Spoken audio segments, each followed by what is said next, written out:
Hello friends, welcome to Creative Medicine.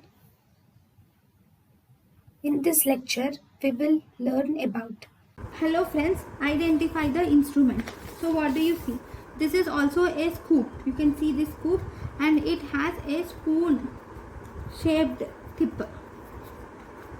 Here this is the instrument and this end, if you magnify, you will see this. Okay, this has a spoon shaped tip.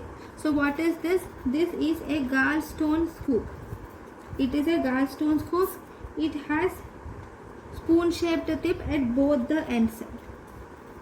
So what is it used? It is used to remove stone in gallbladder. It is used to remove stone from gallbladder.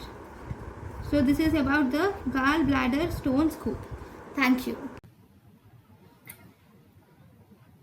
Thank you and thank you for watching.